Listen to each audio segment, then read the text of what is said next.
C. C. C. C. C. This is how I drive Josh nuts. C, which is code for you should have listened to me. See? Wasn't I right?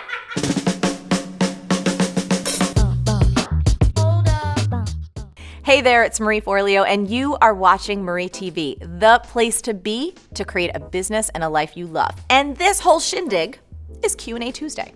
Today's question comes from Kara, and she writes, Hi Marie, I went into partnership with my best friend. Sometimes it's extremely hard to talk to her because she reverts to our friendship and ends up taking everything personally. We write a blog and none of her articles are ever spell checked and her grammar is horrendous.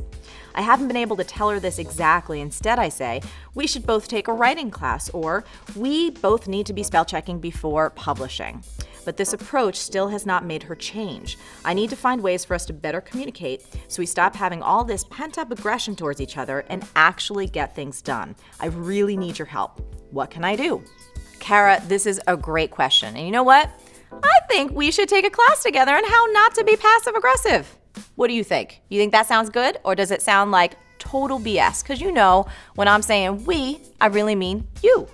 Now, Kara, I know I'm poking a bit of fun here, and we all do the passive-aggressive thing from time to time, but being direct is really the best way to go. It's the most loving, caring, and respectful way to communicate with your friend and, of course, get more things done.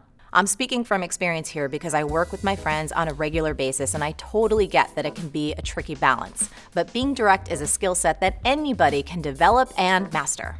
So here are 4 steps to being more direct with your business partner. Step number 1, communicate in real time. Do not let days, weeks, or months go by if something upsets you. You want to clear the air fast and forgive completely. So, for example, one time I was working with my friend, let's call her Sarah, and she was a few minutes late and I found myself frustrated. So instead of letting it fester, I said, Hey, before we start, I just want to clear the air so there's no weirdness. It's really important to me that you're on time, and when you're not, I'm thrown off. I don't want to come across like a hard ass or a nag, and I'm not trying to make you feel bad. But going forward, I'd love you to be on time. Is that cool? After that, Sarah and I had a great chat, we had an awesome working day, and we still work together all the time. Step number 2, own your experience and your feelings. Don't blame the other person. So sticking with the example above, I was feeling frustrated, but it wasn't Sarah's fault. I had expectations about her being on time, but I didn't communicate them clearly. So that was my responsibility. So my feelings are my feelings. She didn't cause them. By me really owning my experience and then communicating what I'd love to see happen moving forward, she wasn't put on the defensive. It was win-win. Step number 3, say what you mean. In your question, you said, we should take a writing class or we should spell check. And that's not really what you meant, now is it, Kara? I know that being direct isn't always easy, so I want you to try this. When you're by yourself, you want to say the unedited version aloud or write it down, and then you get to clean it up before you say it for real. So for example, your unedited version may sound something like, You never spell check your work and it's making us both look like idiots. You're being lazy, and it pisses me off. So now that you got that out of you, you can clean it up and say something like, I want us to be taken seriously, and that means our emails need to be free from spelling and grammar mistakes. I'm not perfect, but I spell check my work, and it's really important to me that you do the same. Will you start spell checking moving forward, even if it's a pain? Or you can ask, how can I support you so you don't have to remember on your own and I don't have to be a nag? Is it helpful if I remind you before we publish something? Should we put a new system in place to check our work? By the way, this is a great thing to do both in business and personal relationships. Step number 4, make it safe and easy for people to be direct with you too. One way I make it really safe and easy for my friends is I give them an easy out. Here's what I mean. I'll tell my friend about a project I want to work on with them, and I'll say something like, hey, does this sound like fun for you, or is it more like a meh thing that you really don't want to do? I'm fine either way.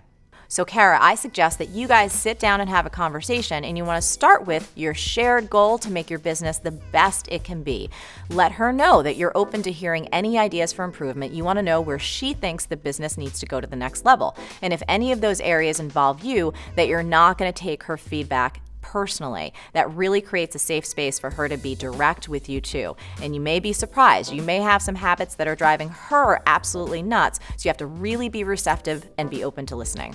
So Kara, there you have it. 4 ways to be more direct with your business partner. And remember, being direct does not mean you have to be nasty or confrontational. It's all about communicating with tact. And as Isaac Newton said, and yes, it's a tweetable,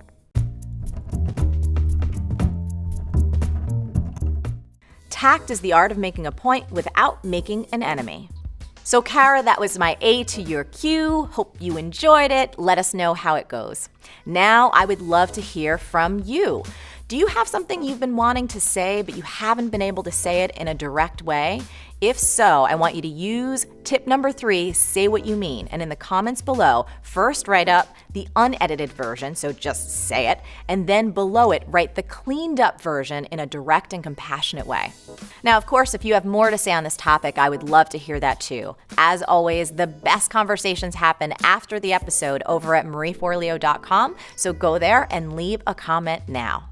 Did you like this video? If so, subscribe and share it with your friends. And if you want even more great resources to create a business and a life that you love, plus some extra insight from me that I only talk about in email, come on over to marieforleo.com and sign up for email updates.